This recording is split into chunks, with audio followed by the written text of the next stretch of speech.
Thousands in Baghdad are gathered to mourn the death of Iran's top military commander, Qasem Soleimani.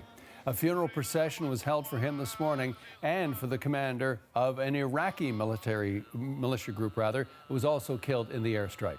Friday's attack, authorized by U.S. President Donald Trump, has escalated tensions between Iran and the United States.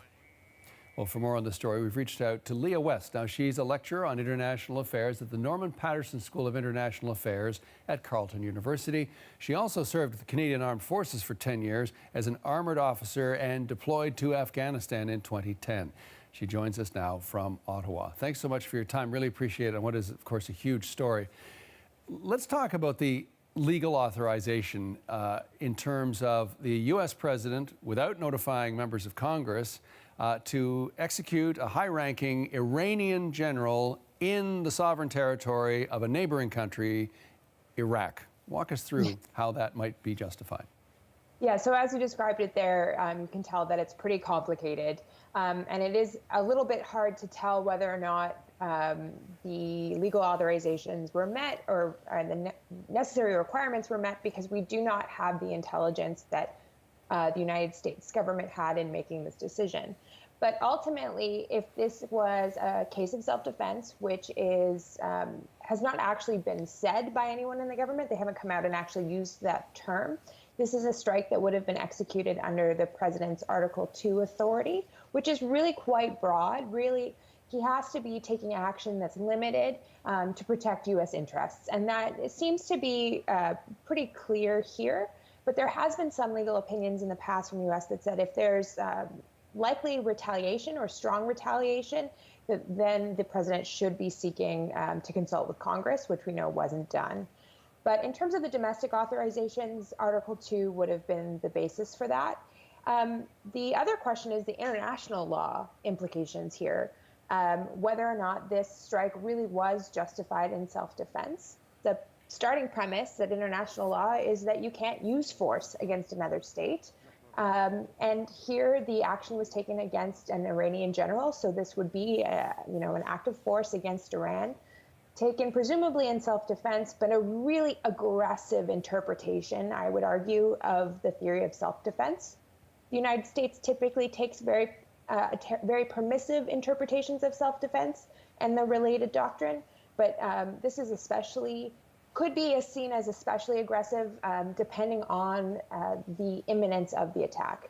We're seeing people in the streets of Tehran, and of course, we're seeing people in the streets of Baghdad, because that is where the killing took place. Also, the death of an Iraqi militia leader there as well. So what is the involvement of Iraq in all of this? How does that complicate the situation?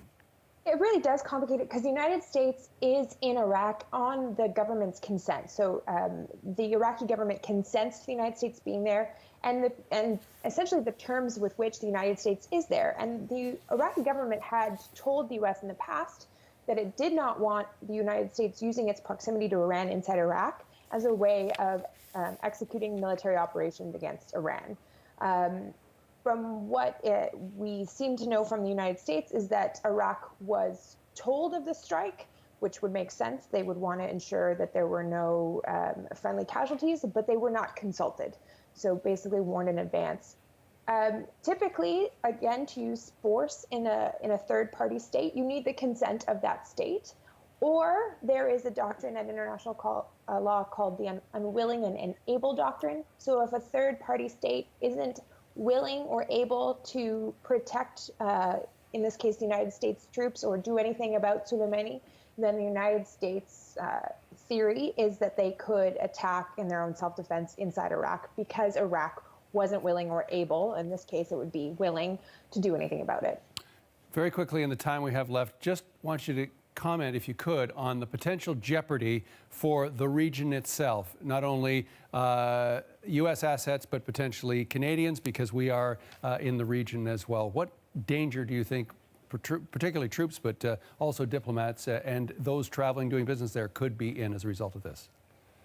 Well, the Iranians have said that they will seek revenge for this action.